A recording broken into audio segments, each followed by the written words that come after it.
¿Cómo andan? ¿Cómo están todos? Hoy es domingo 10 de agosto. Primero, gracias por las vistas y los comentarios del programa anterior. Le voy a contestar a un amigo que me hizo dos preguntas. Primero, un comentario de Cristina Kirchner respecto a la prisión de Hipólito Yrigoyen. Don Hipólito fue buscado en 1905, mas no encontrado, en la Revolución de 1905. Él mandó a decir que se iba a presentar en el juzgado de la ciudad de La Plata un lunes a las 8 de la mañana, y cuando llegó el juez, 8 menos cuarto, había 20.000 personas en la puerta de su juzgado, exigiendo la libertad de quien no estaba detenido, que era don Hipólito Yrigoyen, que ni siquiera se presentó a declarar. El juez, frente a semejante movilización, yo tuve la enorme oportunidad de leer ese escrito. Me lo hizo leer, una copia, por supuesto, me la hizo leer el ex senador don Juan Trilla, senador por la Capital Federal, en la década del 80, 84, 85 lo leí. Se escribía a mano, a pluma, una maravilla. Y la declaratoria final del juez de La Plata, era que por cuestiones evidentes, o una cosa así, o por circunstancias evidentes, desestimo cualquier acusación contra el doctor Hipólito Yrigoyen. Y luego tuvo la detención que le produjo, eh, ya con más de 80 años,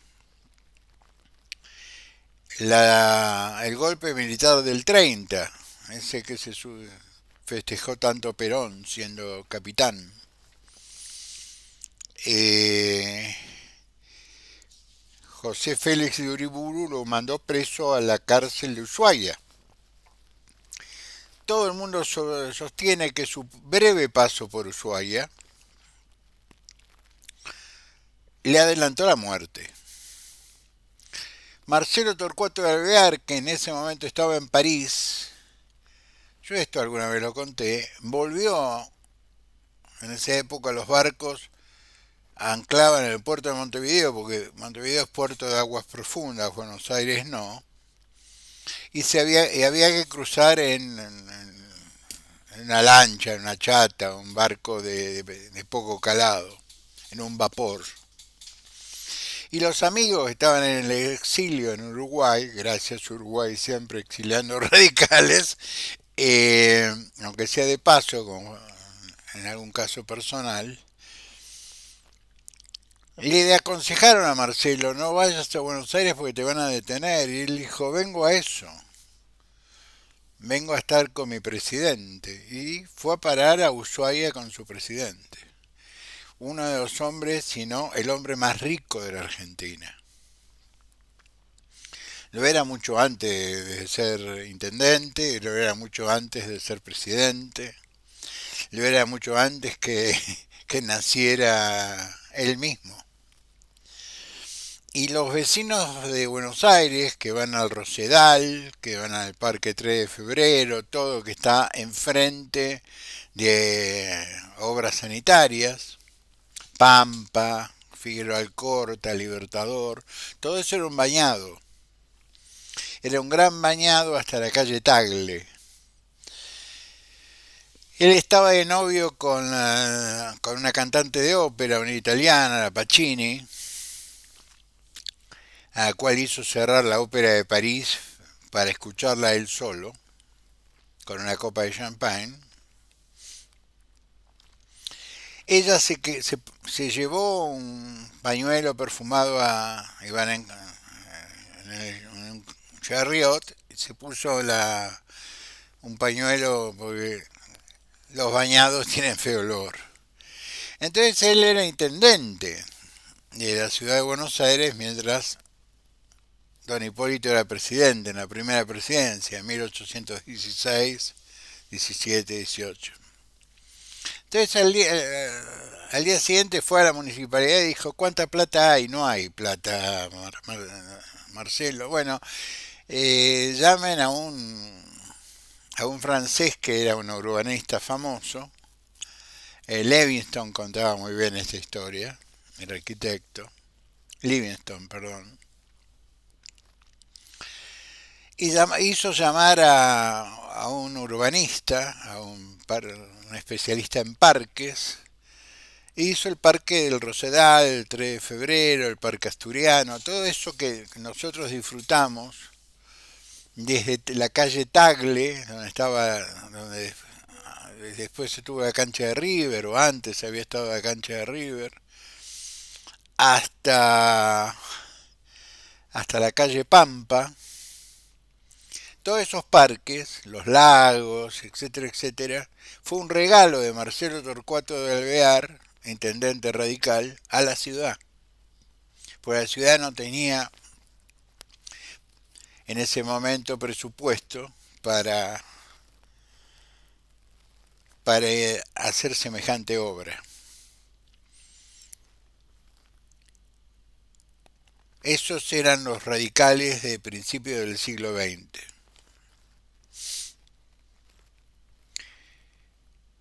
Esas son las dos prisiones de Hipólito Yrigoyen. La de 1905, que no logró ser prisión, pero hubo un proceso, que luego lo desestimó el propio juez, y la prisión producto de un golpe militar encabezado por José Félix de Uriburu y toda la caterva de conservadores que acompañaron a José Félix de Uriburu y a ese pensamiento hasta los días que que estamos viviendo. Hoy en una tapa rutilante del diario, espero haberte contestado, Ramón, en una tapa rutilante de perfil, Leonardo Straface, que es el que maneja la CIDE, un tipo, el dueño del avión donde vinieron esas valijas con una única pasajera, que eran 10 pero contaron 5, bueno, cosas extrañas.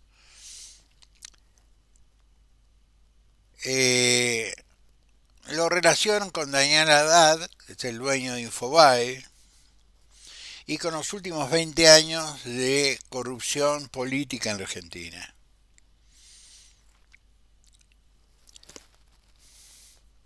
A mí yo no voy a prejuzgar porque para eso está el Poder Judicial, pero Infobae es un medio a disposición del poder hace más de 20 años. A nadie nos puede sorprender que esta administración tenga negocios con el señor Haddad y que Infobae sea el medio donde se instrumenta la promoción de de esta cosa que llamamos eh, partido de los libertarios, no sé cómo lo llaman, la libertad avanza. Yo hace unos días les comentaba que la relación importante que existe hoy en los negocios es tener medios,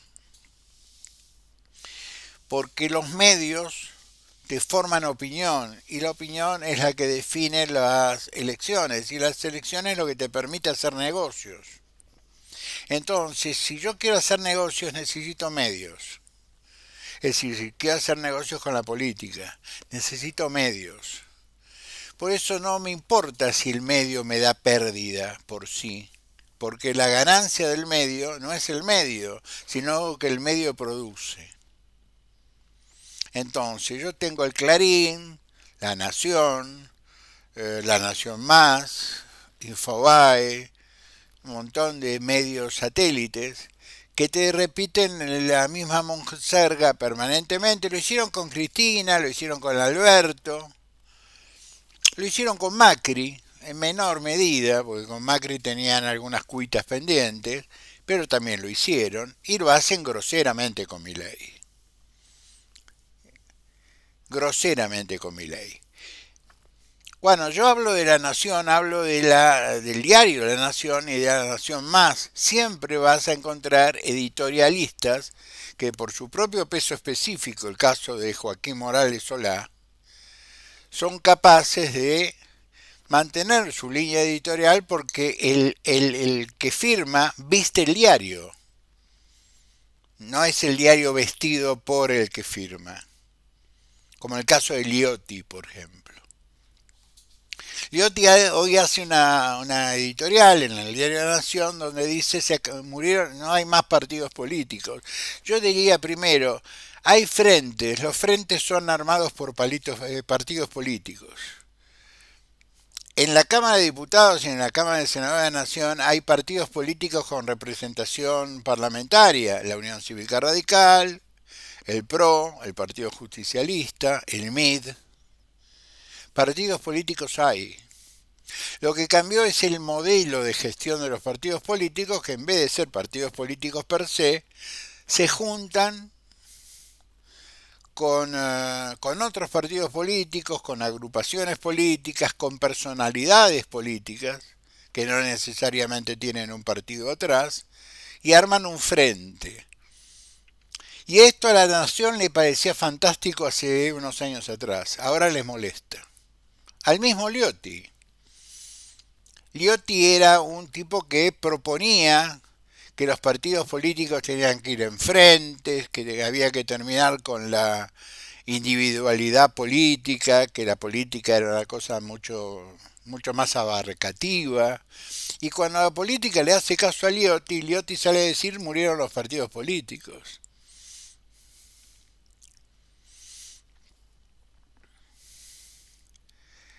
Yo lo que diría es lo siguiente, yo estoy siguiendo a muchas cuentas de Twitter que dicen yo no voy a votar, soy del PRO, Macri me traicionó, eh,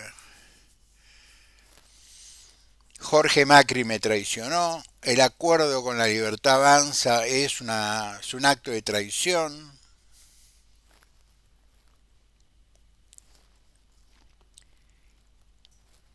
Yo lo leí esta mañana a Ignacio Zuleta. Ignacio Zuleta dice una cosa que es cierta, no porque lo hayamos dicho acá, sino porque es una verdad de perogrullo. ¿Vos cuándo te recibís de partido político? Cuando perdés elecciones. ¿Cuándo te recibís de equipo de rugby atrás de la planta? Cuando perdés partidos. Cuando madurás. Cuando perdés, no cuando ganás. Los partidos políticos se forjan en las derrotas, no en las victorias. Discúlpeme que utilice esto porque es lo que más conozco. La Unión Cívica Radical fue fundada en 1891. La primera elección donde la Unión Cívica Radical se presentó fue en la provincia de Santa Fe en 1915.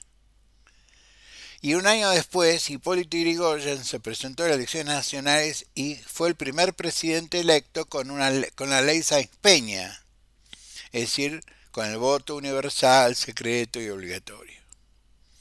Esa era la condición del radicalismo. Nosotros vamos a elecciones como partido político si tenemos condiciones de transparencia electoral que nos permita que cada ciudadano vote. Que no sea prepoteado tipo Juan Moreira, ¿no? Y el radicalismo estuvo desde 1891 hasta 1916. Es un número, 25 años, un cuarto de siglo, sin participar en la vida política de Argentina. No es que perdía elecciones, no participaba, pero era un partido político.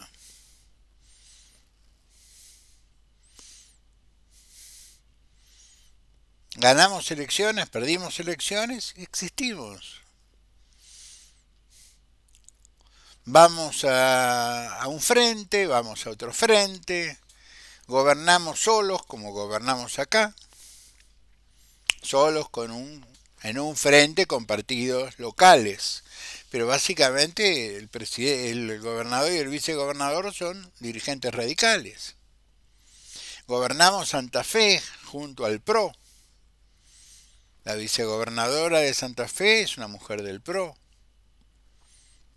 Estos 5 gobernadores más uno, que en realidad son 6 más uno, porque se sumó Valdés, y se van a sumar otros,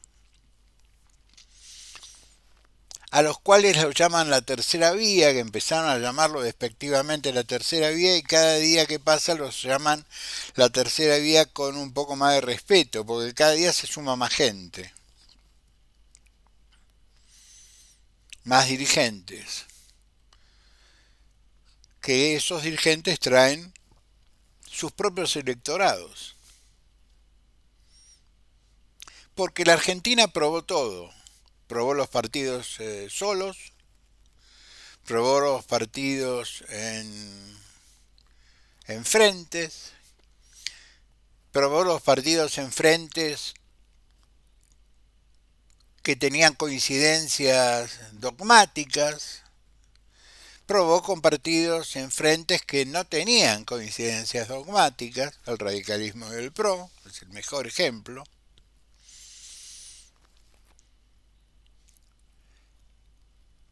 Y estamos frente a una crisis que yo no, los amigos que son del PRO están frente a una crisis que no es que han desaparecido, es una crisis de crecimiento, han perdido. Perdieron una elección. Porque estaban contentísimos con que no hubiera paso. Si hubiera habido paso, hubieran ganado esa elección.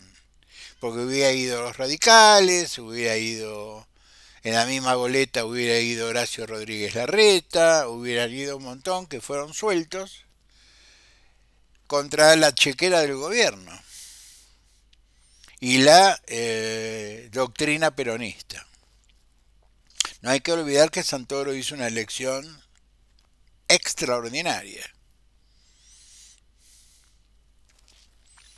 Sacó los mismos votos que saca siempre el peronismo. Lo que pasa es que el peronismo no se queda en su casa ofendido.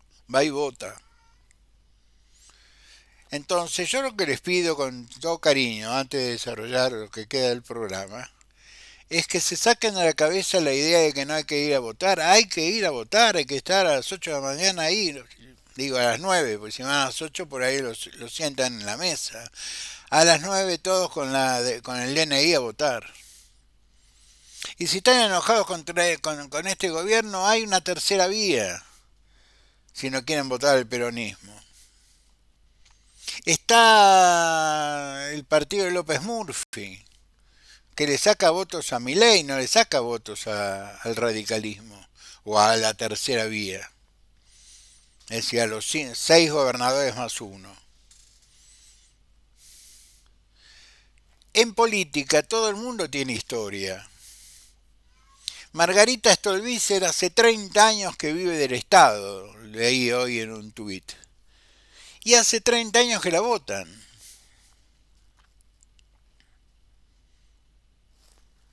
Margarita nunca fue funcionaria y no es una persona de mi amistad, Margarita.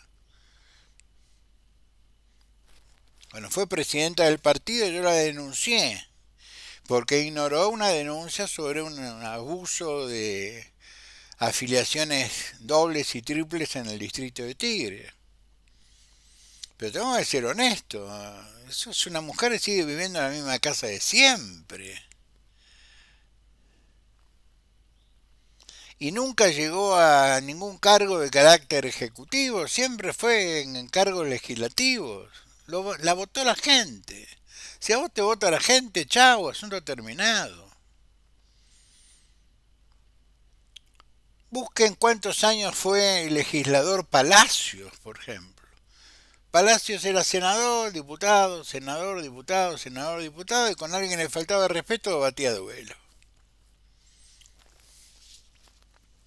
Entonces tenemos al que maneja la CIDE, puesto por Caputito, amigo de Milei, que hoy sale porque Natalia Velocini hizo una muy buena investigación, desde acá mis felicitaciones, respecto a los negocios entre él y Daniel Haddad en los últimos 20 años de la política argentina.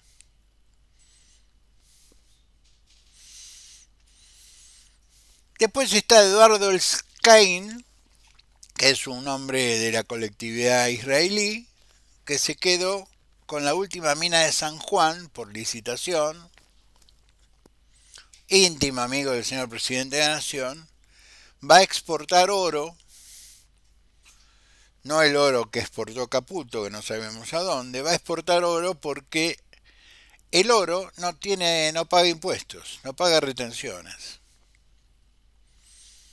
Y acá vamos al discurso del presidente. Primero, el presidente lo que tiene que presentarnos es el presupuesto, aunque sea el presupuesto 2026. Estamos a tiempo.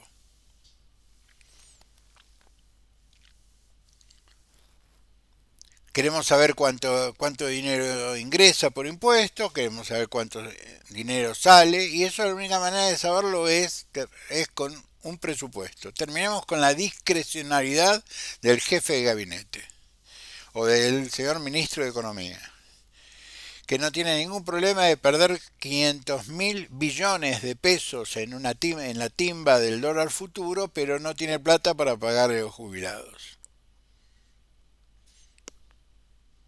Y acá se está presentando ya no una cuestión dogmática entre dos maneras de ver la política. Acá no hay tipos de derecha y tipos de izquierda. No, no, no. Eso también se terminó.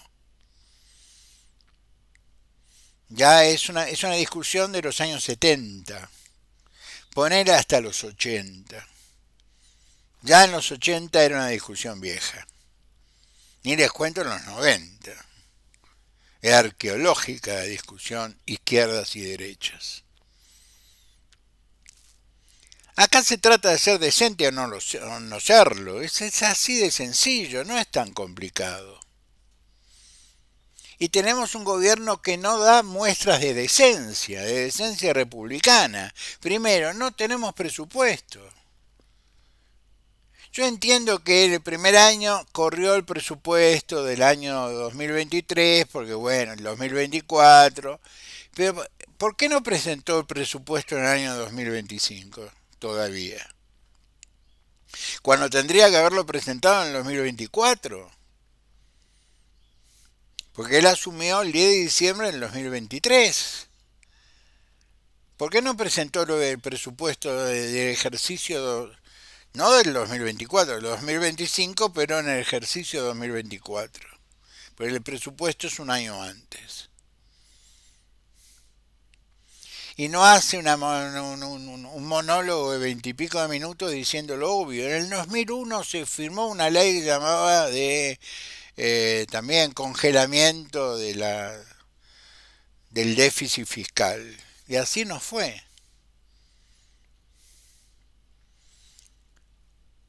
Va a ir preso el que emite.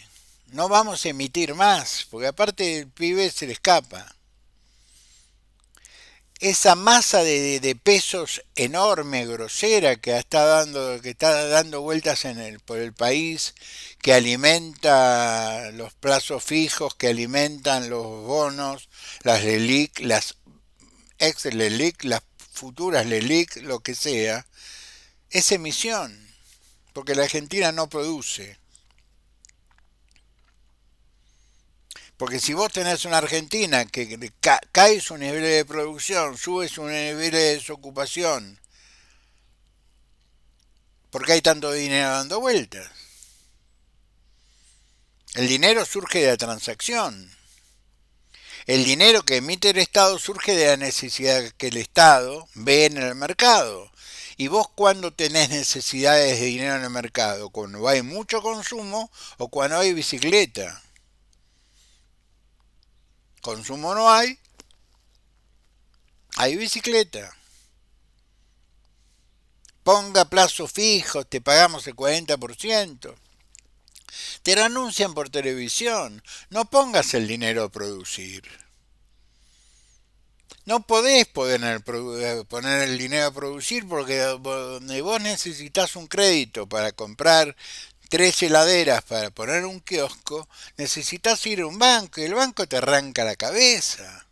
Porque el banco te dice, ¿por qué voy a arriesgarme en colocar dinero a un señor que va a comprar 3 heladeras para un kiosquito si lo puedo poner a plazo fijo? Se lo doy al Estado cada 15 días que me paga cualquier cosa porque necesita pesos, porque necesita mantener el dólar aplastado, así llegamos a octubre sin inflación, como si el único problema de Argentina fuera la inflación.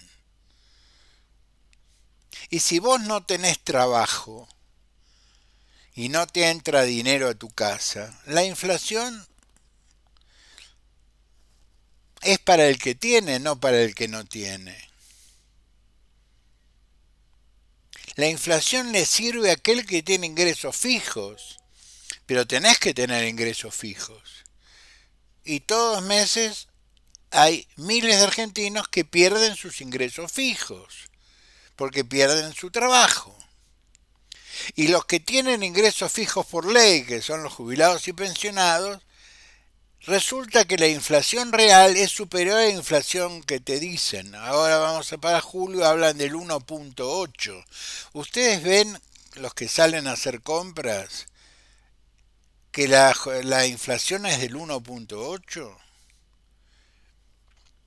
¿Por qué este gobierno que es tan economicista no modifica el polinomio que viene desde el año 2004? Es decir, han pasado cosas en 23 años, 24 años. Se han agregado servicios, han desaparecido otros. ¿No merecemos un polinomio de medida de inflación diferente? Que a lo mejor en vez de dar el 1.8 te da el 3.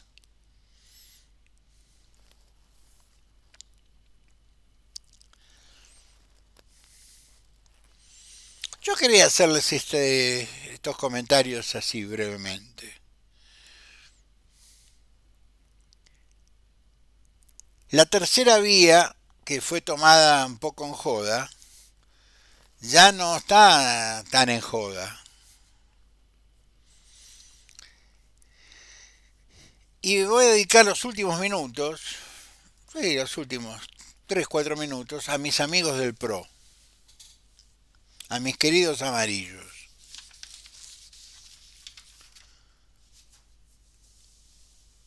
A los amarillos amarillos, a los simpatizantes del PRO, a los macristas, porque no es todo lo mismo.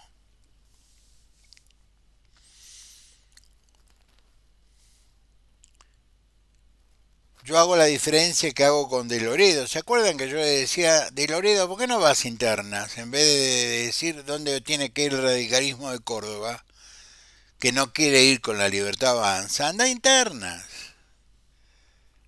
Ahora resulta que no pudo juntar los avales, no los fiscales, los avales. Es un 3% del padrón que tenés que juntar, que avalan la lista que vos presentás. Sos diputado nacional, ¿cómo no vas a tener el 3% del padrón? Entonces será Ramoncito Mestre consagrado, primer candidato a diputado nacional, porque no tiene nadie enfrente. Porque el que tenía enfrente era puro teclado. Las redes sociales sirven para caminar en la red social, pero para buscar votos tenés que golpear la puerta, hablar, mirar los ojos, decir confía en mí. Y esa persona que confía en vos sabe dónde tiene que ir a tocar el timbre, o cuando las cosas no salen bien, o cuando necesitan de vos. En un teclado. Yo no he conseguido nunca que Rodrigo de Loredo me conteste. Y sabe perfectamente quién soy.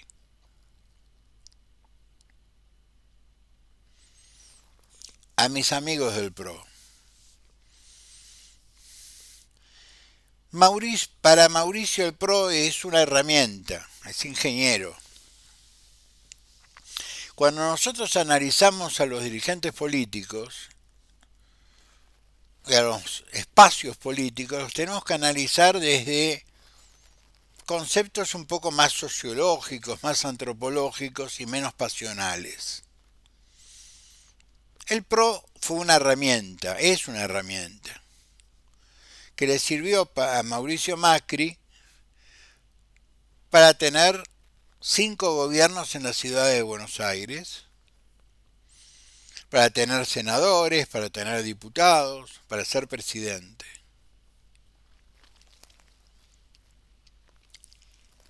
La herramienta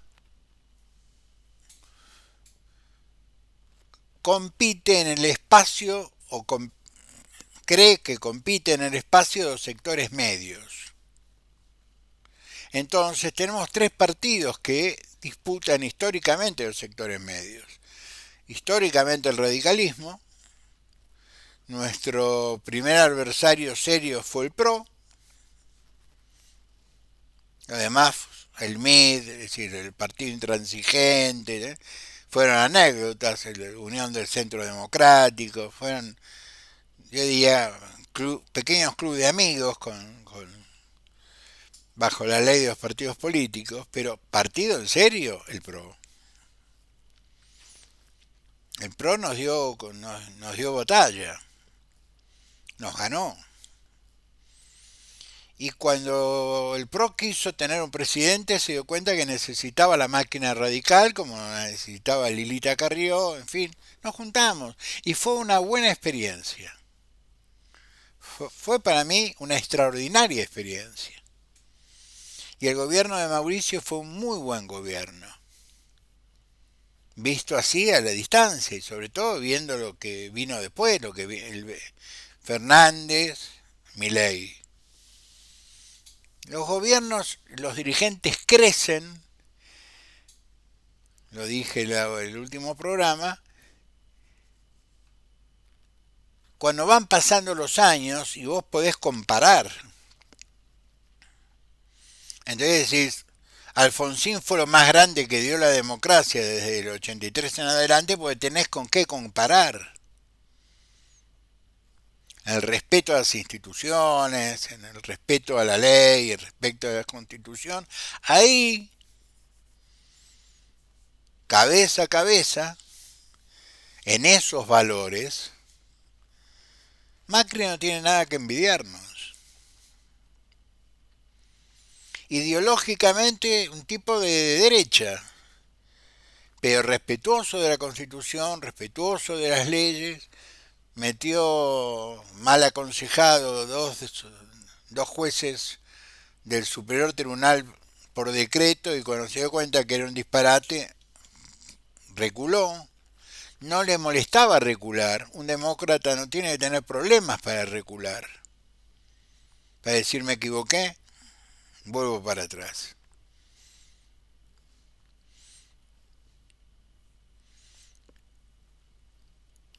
Yo creo que Mauricio tuvo un error de percepción. Podemos decir a su favor que es difícil tener una percepción de un psicópata. Porque hoy te quiere, mañana te odia. Porque Domingo Felipe Cavallo fue el mejor ministro de Economía de la historia. Y cuando le hizo 2 o 3 comentarios de tono crítico, académico casi, se convirtió en una basura.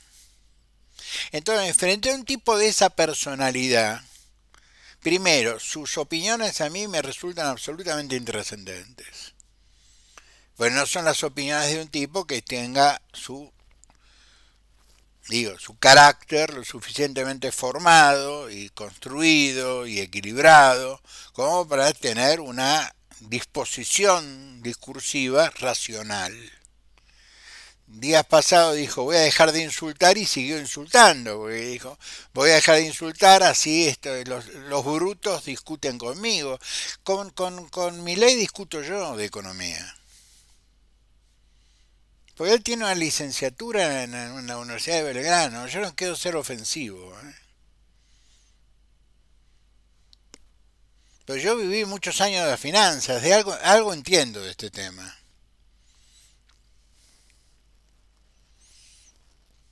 Y aparte un tema que me interesó, porque en el derecho, sobre todo en el derecho público, tenés que saber economía. Pero volvamos a Mauricio. Mauricio sacrificó la herramienta, posiblemente. La sacrificó para siempre. No, somos de provincia de Buenos Aires, somos Buenos Aires, no hubiera sido posible sin él. Porque él juntó a Monzó, lo juntó a otros actores, a Joaquín de la Torre, con nosotros, con sectores del PRO, en fin. Él fue un agente que amalgamó el grupo político que posiblemente pelee cabeza a cabeza con el peronismo a la provincia de Buenos Aires. Va a perder posiblemente por la tercera, pero va a pelear cabeza a cabeza, no va a salir tercero. Y de alguna manera está construyendo lo que es el sector federal. Schiaretti es un hombre de él, en términos ideológicos. Sentémonos a conversar gringo y el gringo fue su gerente, fue el gerente de Sebel. Sigue, Mauricio sigue siendo el jefe, en el buen sentido digo esto. Entonces, en esta construcción que va a ver su virtualidad política en el 2027, Mauricio está jugando un papel.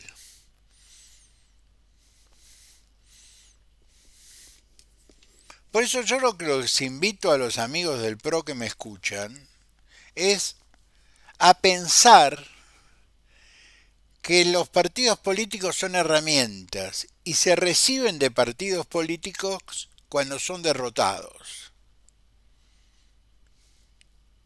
La fuerza que uno tiene para quedarse a pesar de la derrota es lo que convierte la suma de esas fuerzas, es lo que convierte esas individualidades en un conjunto, y ese conjunto es un partido político. Yo soy radical. Mi transferencia a Jujuy se perdió. Fui al comité a afiliarme, firmé la ficha adelante del apoderado de mi partido. Mi ficha se perdió.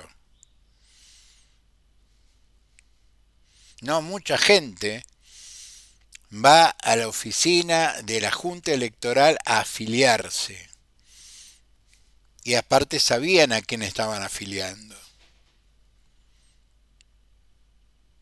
Eso me deja de hacerme sentir radical. No, es un acto administrativo que no fue cumplido.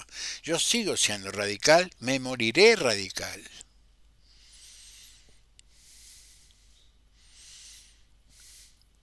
Si ustedes son verdaderamente del PRO es porque se identificaron no con un hombre, porque si no el radicalismo hubiera desaparecido con la muerte de Irigoyen, hubiera desaparecido antes con la muerte de Leandro Alem, con el suicidio amoroso de Leandro.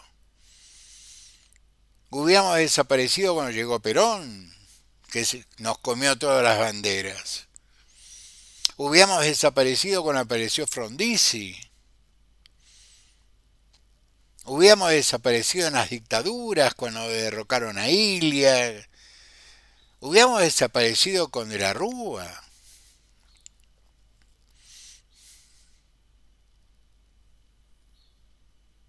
No, porque sabemos lo que somos. Y lo que somos no tiene que ver con una persona. Ustedes tienen que ser del PRO no solo por Mauricio Macri.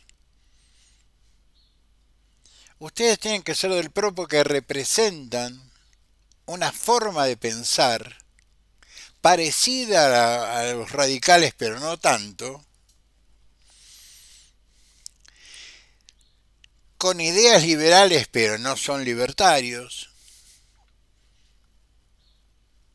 Por eso nos podemos llevar bien ustedes y nosotros.